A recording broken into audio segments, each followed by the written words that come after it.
AMC International filɛbagaw Burkina ko ka an ka foli tanu waliɲuman dɔ o talen don ka aw bɛɛ lajɛlen sɛgɛrɛ bi le 14 6e mois 2022 an bɛ studio belebeleba kɔnɔ an ye abaden n'an sinji dɔw bisimila n'o ye Shamsi Jamakulu ye wa Jamakulu minnu don kɛrɛnkɛrɛnyana o bɛ Burkina Faso wa o bɛ diɲɛ fan bɛɛ lajɛlen fɛ an karamɔgɔ Asedi Siru Sɔni Madani Hayidara ka laseliw senfɛ cɛba minnu sɔnna k'o bolo di ɲɔgɔn ma ni ka wele jaabi an karamɔgɔ ye o de Shamsi Jama ye mais kalandenw de don n'a fɔra ko kalandenw kalanden ma bɔ kalanden la komi an b'a fɔ cogoya min na bamanankan na tubabu kalandenw b'o la madarasa kalandenw b'o la k'a daminɛ sanfɛ fo ka na se CP1 denw ma bɛɛ lajɛlen de fara ɲɔgɔn kan o de ye Shamsi ye o la o ka ɲɛmaaba de an y'a koron ka minɛ komi olu ye belebelew ye o sɔrɔ man di ala sɔnna ma bi an y'an tigɛ mana bɔ a nɔfɛ AMC International ka studio kɔnɔ ala y'an gɛrɛsɛgɛ a la o la yala an ka fɔ k'an ka to ni kuma ye an bɛ segin joona ka taa se an ka ɲɛmaabɔ yɛrɛ yɔrɔ o ka se ka o yɛrɛ ɲɛfɔ an ye o tɔgɔ n'o jamu salamu aleykum ɲɛma. Waalaikum salam warahmatullahi wabarakatuh. Ɲɛma aw tɔgɔ ni aw jamu. Auzu billahi minash shaitanir rajim bismillahir rahmanir rahim.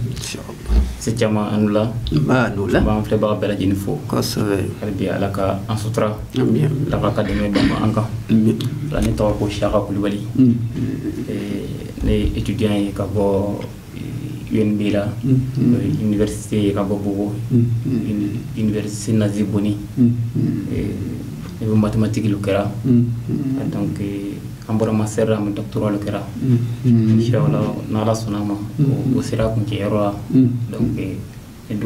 dɔgɔ sɔgɔtira. Inshallah. An b'o kuncɛ inshallah. Alhamdulillah. O kunnafoni o diyara n ye an filɛbagaw a yɛrɛ bɔla ka Siaka Kulubali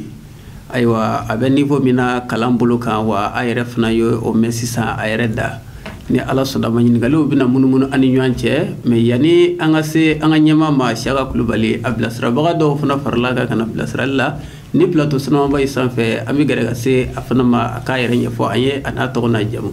Salamu aleykum warahmatullahi. Waalaikum salam warahmatullahi wabarakatuh. Monsieur Jama. I tɔgɔ di jamu. Ne tɔgɔ ko Kulubali Usman. Kulubali Usman. Ne ye CMC membre ye. En même temps AMC national ka école so ka coordinateur. No an sarden kono. Alhamdulillah. Mbade na siju ama o fana ka kunnafoni mɛn Kulubali o fila ɲɔgɔn sɔrɔ plateau sanfɛ ala k'a kɛ hɛrɛ ye. Bi an nisɔn ka di an fari folilen don komi an y'a fɔ aw ye cogoya min na baro dɔw de bɛ sen kan ko dɔw bɛ kan ka na koba de don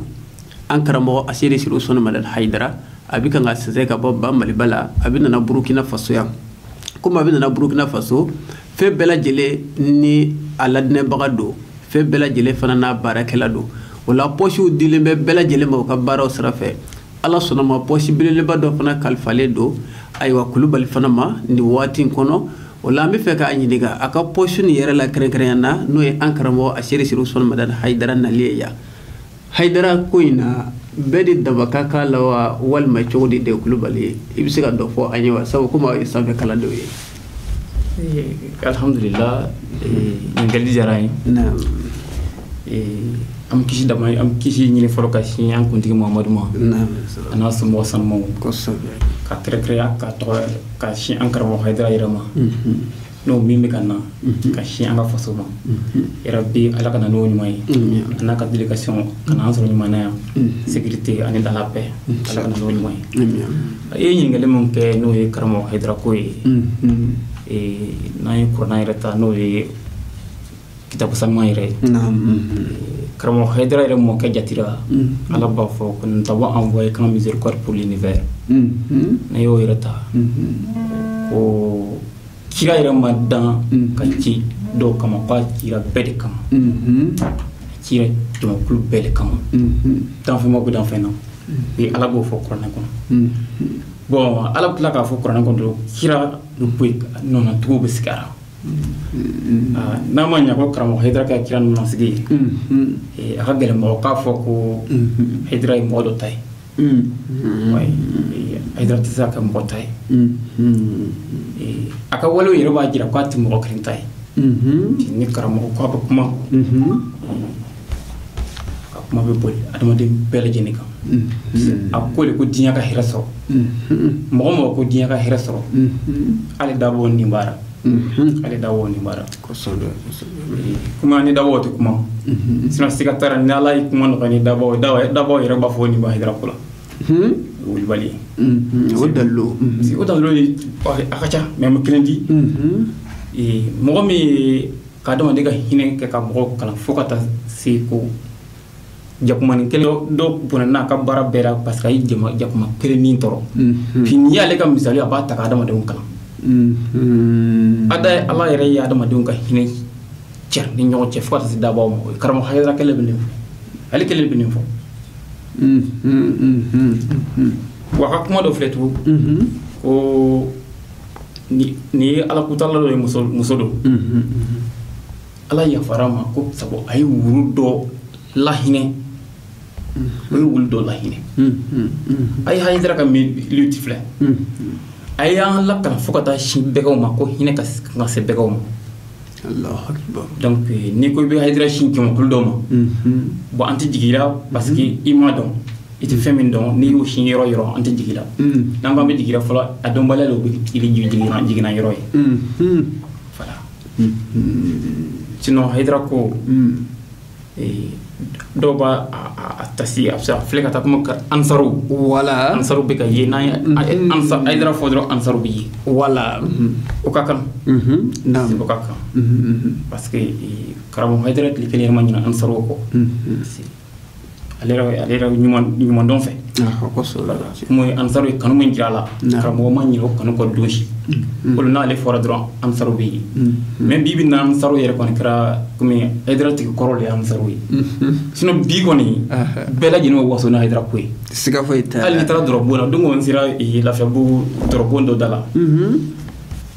nun kamara ala k'an ka zikiralaw ni sabati ka zikiru la nun kamara a ye bi dɔnkili min da ko Hayidara nana kira jɔ yɔrɔ fa o bɛ k'a dɔn dɔrɔbon na ka tɛgɛrɛ ta ka dɔ fugo lamini n'a ye i y'a ye i m'a ye i bɛ nin faamu cogo di cɛna fana donc Hayidara kɛlɛbaga yɛrɛ kɔni ni na ka kan ka ban ka kan ka dɔn nin tɛ mɔgɔw man kan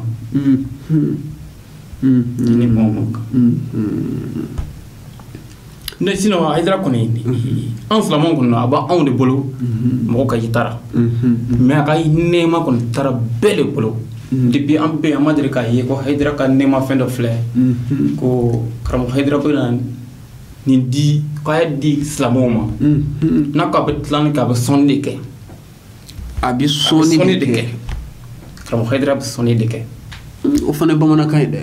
a bɛ sɔnni de kɛ i bɛ se ka walawala jumɛn di a ka sɔnni sira fɛ c'est à dire a ka sɔnni sira fɛ n ye misali dɔ sɔrɔ ni an fa ɲuman ye ne ye Layi Sɔrɔkata Salamantaw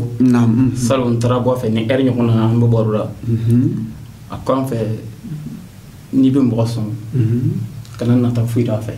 sabu an karamɔgɔ hali n'i y'a sɔn n'a ma waliɲuman dɔn ko a kana sɔnni tigɛ an karamɔgɔ Hayidara ko ala an karamɔgɔ Hayidara b'a jugu ye k'a sɔn ka dɔn ko nin ne jugu ye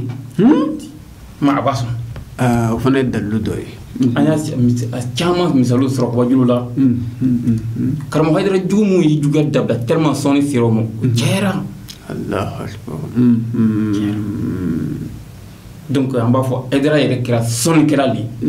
Hayidara yɛrɛ dɔrɔn a ye mɔgɔ dɔw yɛrɛ kɛ sɔnnikɛla yɛrɛ ye ale yɛrɛ nɔfɛ ina an da tun an fa mun ka kuma sa Layi Sɔrɔkata n'o ye Salamantaw ale kɛra sɔnnikɛla mɔnsi de ye ale kɛra sɔnnikɛla fana ye Hayidara nɔ sina tugura a ɲɔgɔnna misali ka ca Allahu Akbar donc Hayidara tigiya kɔni a bɛ segin danfɛnw de ma a bɛ segin danfɛnw de ma parce que kuma ni jinɛw hali jinɛw sen b'a la Allahu Akbar danfɛn bɛɛ ka kan waso ni Hayidara ye siga foyi t'a la parce que a nana jɔyɔrɔ fa bɛɛ lajɛlen de ye voilà d'accord ça me se ka min fɔ o la sûrement na ni alhamdulillah n bɛ se ka fɔ n ko président Kulubali i ka nin jaabi ne y'a dɔn an lamɛnbagaw bɛna faamuyali camanba sɔrɔ nin na sabu i ye misaliya di fɛn minnu kan o ye misaliyaw ye hakilitigi bɛɛ bɛ se ka misaliya min faamu kɛnɛjala kan ka fɔ ko ayiwa ala ye dɔw ɲangata o ye jakuma dɔ tɔɔrɔ ala hinɛna ala kota la dɔ la a ye wulu la hinɛ bon ka fɔ ko karamɔgɔ bi an kala nin na san ani waati bɛɛ ni kuma in ne y'a dɔn hakiliman bɛɛ lajɛlen bɛna nin faamu ni ala sɔnna ma o la an bɛna an ka ɲininkali bonda filanan kɔnɔ ayiwa bon an bɛ waati min na sisan karamɔgɔ Hayidara kan ka na bon wele da kan jumɛn bi aw yɛrɛ bolo sabu aw ye jeunesse ye wa aw de bɛ jeunesse fana kunna nin waati in na wa sanfɛ kalan fana sira kan a b'a dɔn k'a fɔ fɛn caman b'o kɔnɔ est-ce que Hayidara nali sira fɛ nin waati in kɔnɔ an bɛɛ de bɛ se ka wele ka jɛ ka na nin ko in kɛ wa jeunesse bɛɛ wa walima jeunesse dɔw de kɛrɛnkɛrɛnyalen don nin ko ninnu na. bon ne caman ɲininkali fana o fana diyara n ye kosɛbɛ n'an ko jeunesse komi n y'a fɔ cogo min karamɔgɔ Hayidara ye bɛɛ lajɛlen ta ye donc n'an ko jeunesse Hayidara kumana bɛɛ de fɛ c'est à dire hakili ɲumantigi bɛɛ n'a Hayidara ka kuma fɔra dɔrɔn a kan ka intéressé donc n'an ye nin sigi jeunesse tɔgɔ la an b'a fɔ jeunesse de ye a ye na kana fɔ ko ne ti tɔnden ye Amusar Kolo kana fɔ ko ɲangwa ne yɛrɛ tɛ silamɛ ye tant que ne maaya yɛrɛ sira minɛ ɲuman bɛ e kɔnɔ ka ban déjà e wololen don an mago bɛ hakili ɲumantigi bɛɛ la mɔgɔ jɔrɔla ko n ka faso ka taa ɲɛ fasotigi dɔ de ye nin ye mɔgɔ min sɛgɛnna faso ye a ye saya ta a faso ye ma ala ma sɔn k'a sara a yɛrɛ ka kuma don ale bɛ vie seconde supplémentaire o de la karamɔgɔ Hayidara nin fɔ a bɛ san 20 bɔ bi oui ala t'i min latigɛ ale Hayidara ye ale tilara bi cɛw sɔrɔla ale n'ale sara bi fɛn man tiɲɛ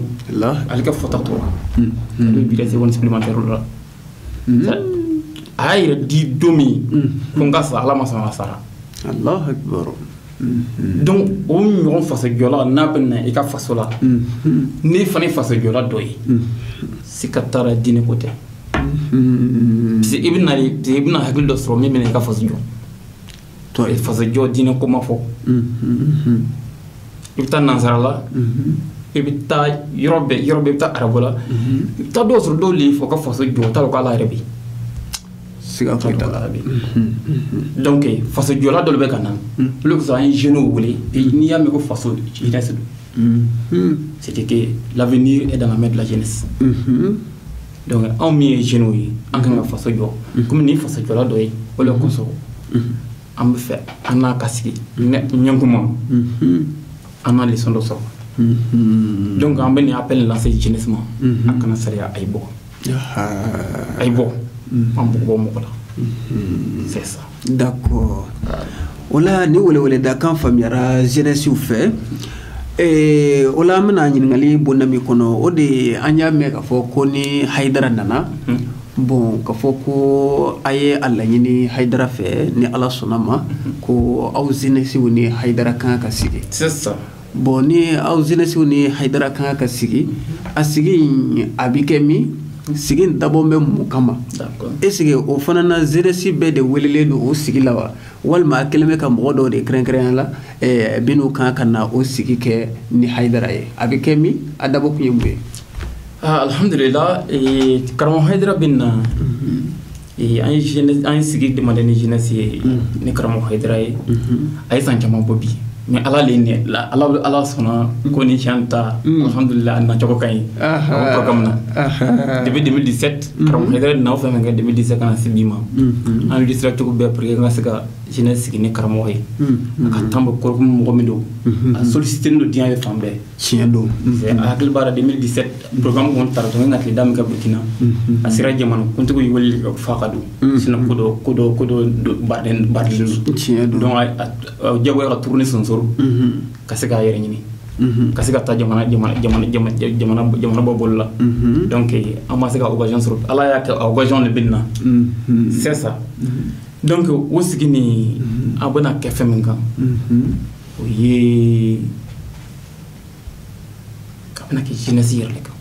sigi dabɔra sigi yɛrɛ bɛna kɛ jeunesse yɛrɛ de kan jeunesse yɛrɛ de ka spécial a bɛna kɛ jeunesse yɛrɛ ka spécial voilà an bɛna kɛ palais de la culture ni ala sɔnna ma maison de la culture n'o min institut ni sarafalaw voilà mun na ko a bɛ sigi jeunesse yɛrɛ kan a b'a dɔn ka kɔn anw yɛrɛ ma wolo karamɔgɔ Hayidara ye jeunesse ka kɛlɛ kɛ a mɛnna a taara fɔ source la ko muso a ye ɲɛ a m'a fɔ muso ye ɲɛ gansan koyi a m'a fɔ a b'a ɲɛ sɔrɔ ko n'a ɲɛna a denw bɛ ɲɛ Allahu Akbar tiɲɛ don donc ça veut dire karamɔgɔ Hayidara ye jeunesse dilan depuis don jan anw min ye bi karamɔgɔ Hayidara ye anw bɔ dilan depuis o waati bon n'a ma ɲɛ ko anw yɛrɛ wulila ka ko dɔn message dɔ yɛrɛ passera an yɛrɛ ko dɔn ka sira dɔ sɔrɔ ni karamɔgɔ Hayidara bɛ na waliɲuman dɔn ye diyago ye anw ma ka karamɔgɔ sigi k'a fɔ vraiment i ka message faamuna jeunesse y'a faamu i tɛ bɛ jɔrɔ min na anw fɛ an y'a faamu pour que karamɔgɔ Hayidara yɛrɛ fana ka lafiya dɔɔni o bonyamasigi kɛ donc a filanan bɛ kɛ min ye sisan toujours ale yɛrɛ bɛ kuma bɛ di ale ma mɔgɔ min don ale n'a ma kuma yeli bɛ ko dɔ ɲɛ adamaden ye donc mais ni kuma di ale yɛrɛ ma kuma na jeunesse fɛ ka jeunesse fɔ jeunesse yɛrɛ ni ala sɔnna jeunesse bɛ sira sɔrɔ se caman degun dɔ b'an kan kosɛbɛ i b'a dɔn ko laɲini yɛrɛ ye min ye bɛɛ ka tɛmɛ i fara o de ye ɲuman ye kosɛbɛ a kɛ ka tɛmɛ i fara ni de bɛ diɲɛ taa ɲɛ kosɛbɛ n'i ma dɛsɛ ka tɛmɛ i fara n'i ma se ka tɛmɛ i fara jija i ka s'a ma ou bien i ka ladege hali n'i tɛ s'a ma daraja bɛ ɲɔgɔn ɲɛ cɛsiri kɔni k'a sira ta voilà mais tuma min i bɛna mɔgɔw ka sira ta f'i k'a dɔn f'i k'a dɔn n'i bɛna mɔgɔw ka sira ta fo ka na a dépasser nin f'i k'a tigi yɛrɛ de dɔn e kan k'e fa tɛmɛ mais e ma i fa dɔn i b'o sira ta cogo di o ye gɛlɛya ye parce que école nana alhamdulillah an bɛ denw don école la an bɛ dɔw sɔrɔ yen mais a degun kɛra min ye mɔgɔ caman denw don école la a banna courant tɛ den ni fa cɛ tugun o ye tiɲɛ ye fa tɛ den wuli tuguni ka layi mun bɛ yen éducation na o tɛ fɔ tugun a bɛɛ tɛ se ka kɛ école la kosɛbɛ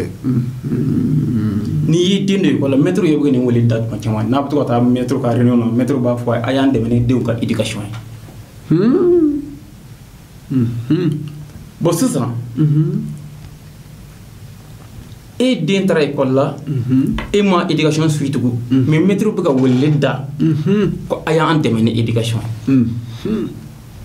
ye i b'a ye ni courant ma kɛ e ni den cɛ c'est l'éducation b'a jɛ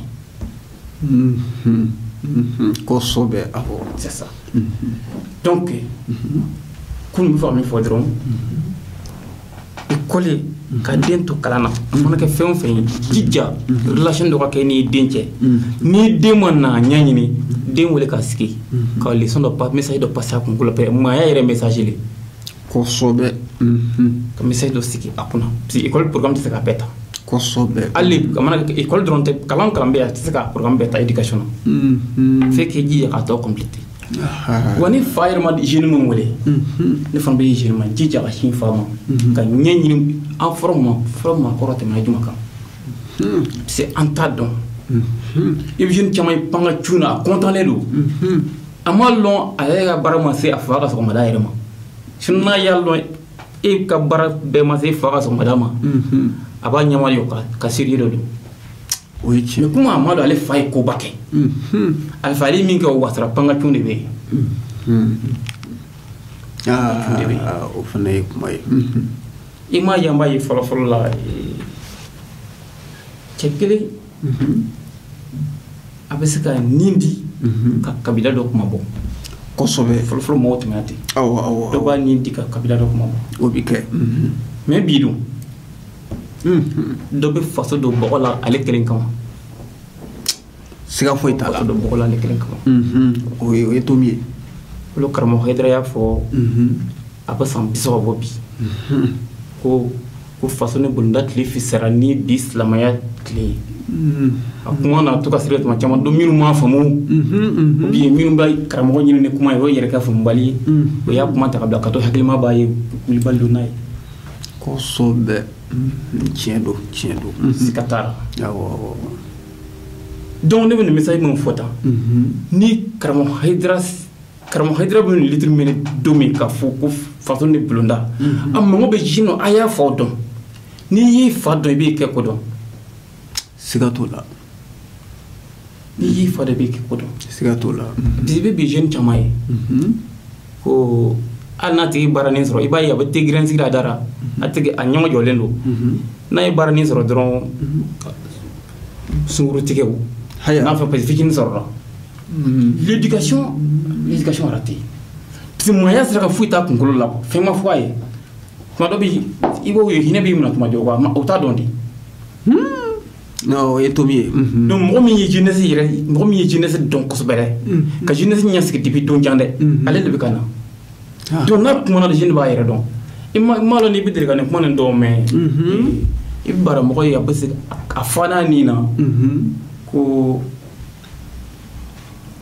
ale mona de beke farafin abon nimisa ta bara nimisa yirma de mona kara farafin c'est des molia ko de ko sauver au contraire farafin yere de kuna woloy fima yere de kuna woloy éducation sraka anta donde kulubal dallo wala ma fo e dan drubo la se katora ko mi jogodi bare ammi to abu ka yilma ilo bolo mi ani to abu ko ba minu keramba ye ko mi l'éducation ko la fembo la bo ne ko farafin yere l'éducation ibsika mure fo anye mi jelendo yere be dan terre mun di ma folo e no e ala anga to nga ba ko fi kon torobo kun fi mana no ko kun fi mana no ko ne kun fi mana e che awo abe ko fi mana ale ma ba we nyon jere ibe ma ba we sigi ko laje ibe ko abi mo yere ta folo mino abi ne costume noir costume be ma costume lima ibo bo nyona ibe ne costume plaire ka jana be fima yere bo yere o fana dalu do terra ti ma yere hakli o defon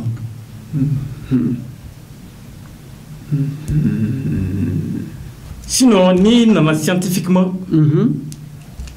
recherche sera kan ni yalla je farfinde o mi so recherche sera kan comme mbeka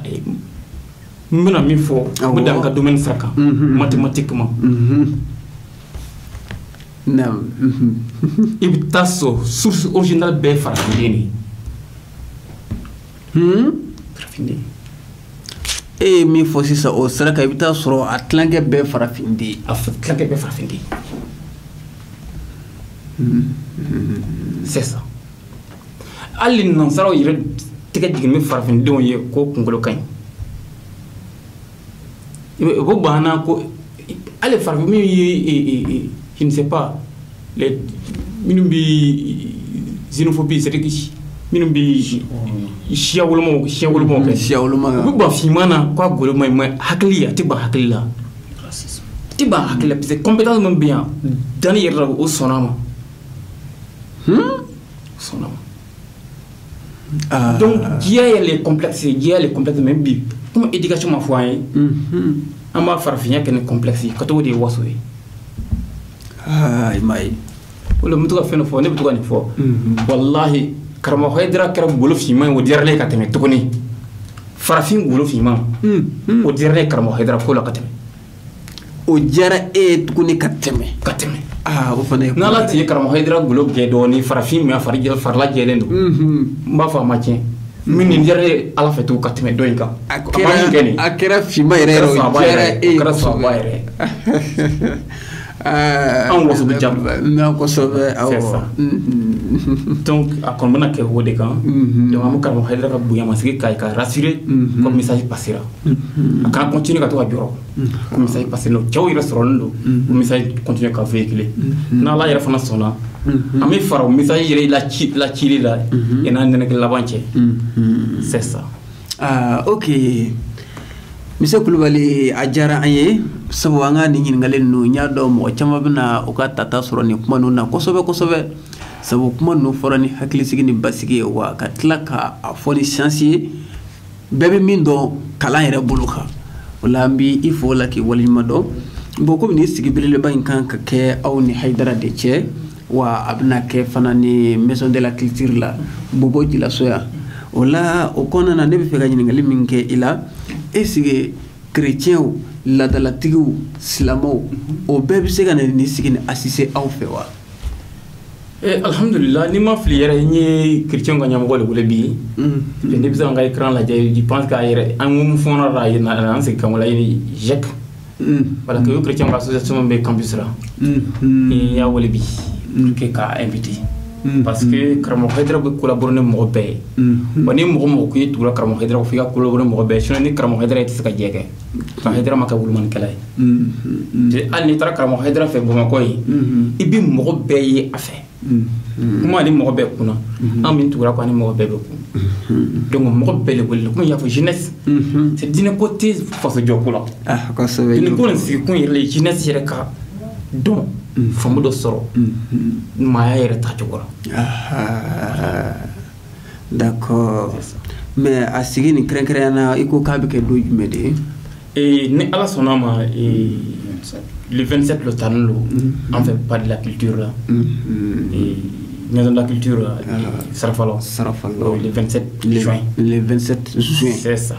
o de bɛna kɛ Cheikh Ousmane Madane Haidara ani jeunesse ka sigi ye Haidara min bɛ bɔla Mali kɔnɔ ka na o Haidara de Haidara ba ok basi foyi tɛ n'ala sɔnna ma o faamuna o la an bɛna ɲini aw yɛrɛ fɛ n'a sɔrɔ ni kumakuncɛ kuma na ani weledakan min bɛ aw bolo dakuruɲa 2 komi waati koron na an bɛ koron waati nɔfɛ ni ala sɔnna ma inshallah d'accord kumakuncɛ kuma fɔlɔ min bɛ ne fɛ fɔlɔ o ye ka wele se ka bila jeunesse fɛ toujours ko an ka segin an yɛrɛ ma wa an ka ɲɔgɔn mobiliser ka na an bɛna nin cɛba ni lamɛn parce que mɔgɔw ka sira sɔrɔlen yɛrɛ tɛ kelen ye mɔgɔ caman karamɔgɔ Haidara yeli bi i tubi kɛ i ban i ka jugu jura ka taa ma kuma i fɛ siga t'a la donc mɔgɔ bɛɛ an ka jija ka ɲɔgɔn mobiliser ala o ye n ka weleda fɔlɔ ye i ye n ka kuma laban fɔlɔ ye n bɛ filanan min tugu o ye ni message in yɛrɛ ka porte bi mɔgɔ caman bɛ hali appel dɔ kɛra sisan ko a tɛ karamɔgɔ Haidara na ko mɛn parce que ni kɔni yafa ɲini kɔni mana kɛ nin kɔfɛ sa parce que ne nin fɔ dɔw ye ko karamɔgɔ Haidara bɛ na n y'a don fɔ yan wallahi f'a tigi y'i sigi bɛrɛ kan a tigi ka Haidara yɛrɛ bɛ na tellement que a ma da la ko karamɔgɔ Haidara bɛ se ka na ni intervalle na bi a gbɔngbɔn tɛ dugu kɔnɔ a kɛ dugu kɔnɔ ten dɔw b'a kɛ dugu kɔnɔ ten voilà donc n'i y'a mɛn a cɛrɛ donc nɛɛma don mɔgɔ bɛɛ y'a kanu nin kana na mɔgɔ a yɛrɛ ɲɛna donc n'i y'a kibaruya sɔrɔ a di mɔgɔ dɔ ma voilà n'i y'a di i b'a baraji sɔrɔ siga foyi t'a la voilà donc aw min yɛrɛ ye an yɛrɛ wele nin baara nin na an bɛ aw fɔ kosɛbɛ ala k'a bolo mɛn a ka baara la ami a ye nin baara nin daminɛ ala kama inshallah a bɛ yiriwa a bolo n'ala sɔnna yɛrɛ bi ala ka fɛn bɔ a la a ma sigi ni min ami ala ka fɛn bɔ a la a ma sigi ni min ami an ye ekɔliden ɲɔgɔn minnu yɛrɛ n'o ye bolo di ɲɔgɔn ma k'o bɛ diinɛ lase parce que diinɛ lase a bɛ maaya dilan tiɲɛ don an bɛ dugawu ɲini ala fɛ ka dugawu yɛrɛ ɲini ala fɛ ka dugawu ɲini mɔgɔ ɲumanw fɛ ala ka barika don o ka dɔnniw na inshallah o kɛ sini maabaw ye inshallah parce que mɔgɔ caman b'a miiri ko ni diinɛ baara kɛ c'est un frein mɔgɔ caman b'o de faamu diinɛ baara kɛ ni frein tɛ kelen ne bɛ ka nin baara ne bɛ ka min fɔ ten moi si n b'a fɔ n ka doctorat terminé ɲinan an wolola silamɛya la Allahu akbar parce que kuma n'a fɔ cogo don mɔgɔ tɛ wolo silamɛya la mais n'i wolola ka sɔrɔ silamɛya bɛ kɛ ka sɔrɔ i wolola fo ka na kɛ silamɛ k'i to a kɔnɔ hakili b'o de ta ni mɔgɔ k'aw wolola silamɛ hakili b'o de ta n fɛ k'o de fɔ an wolola an faw tɛ silamɛw ye donc anw ye o ta an fiɲɛtɔ fo k'an kɔrɔbaya ka n'an se bi an ma kɛ fa ye an ka ko foyi la donc k'a fɔ jeunesse ye a ye diinɛ ɲɛɲini a tɛ foyi bɔ foyi la tu vas t'épanouir facilement a tɛ mɔgɔ bali foyi ma parce que a bɛ diinɛ bɛ mɔgɔ bali fɛn mun yɛrɛ ma maaya yɛrɛ tɛ sɔn a ma maaya tɛ sɔn a ma voilà donc nin ye ne ka kuma kuma laban tɔgɔ ye ka sɔrɔ ka dugawu kɛ karamɔgɔ Hayidara nali inshallah Ala ka na ɲuman ye amin amin amin kana an yɛrɛ ɲuman sɔrɔ amin amin insécurité bɛ jamana na karamɔgɔ Hayidara sen doli ou bien a ka nali kibaruya fɔlen jamana kɔnɔ Ala ka kɛ insécurité ko barika balen amin amin Ala ka jamanadenw ɲasuma amin amin mɔgɔ minnu ni ya o kɔn an kɔn inshallah Ala ka hinɛ o la amin amin Ala ka don ɲuman di an yɛrɛ ma amin amin masa mun b'an kɔrɔ Ala k'o ladonko ɲuman Ala k'o se k'an ye amin amin amin ka don ɲuman di an bɛɛ lajɛlen ma amin amin o k'an karamɔgɔ bonya kosɔn amin amin Ala ka video in bonya kosɔn amin ani kɔrɔnba bonya kosɔn amin amin sɔli ala rasulu wa salli an ce monsieur Kulubali k'i fo k'i waleɲuman dɔn ani toujours an balimakɛ Kulubali fila an bɛ aw bɛɛ fo ka aw waleɲuman dɔn mana min na ni an kan bɔra aw ma k'a fɔ ko a ka se ka na an dɛmɛ plateau kan ni baara in sira fɛ komi Ala sɔnna ma a sela ka an ka wele jaabi an bɛ aw fo k'aw waleɲuman dɔn ni Ala sɔnna ma an ma fara ɲɔgɔn na toujours baara bɛ senna ka taa fo ka taa se ayiwa a don ma wala ni ayiwa an ye temps occasion minnu sɔrɔ mɔgɔw ka to suivi la kuma bɛɛ ni Ala sɔnna ma Kulubali nin y'a datigɛ de ye bari a ye datigɛli dɔrɔn de kɛ a ma don kɔnɔ na mais n'a donna kɔnɔ na don o don an bɛna da dɔn k'a fɔ ko dɔnni gɛrɛ b'a la min tɛ kelen ye sabu dɔnnibagabaw de don n'a fɔra ko dɔnnibagabaw mɔgɔw bɛ dɔnni jateminɛ minnu y'o tɛ sabula n'i ye yɔrɔ min ɲɛɲini i b'o de dɔn a ye yɔrɔ min ɲɛɲini a y'o dɔn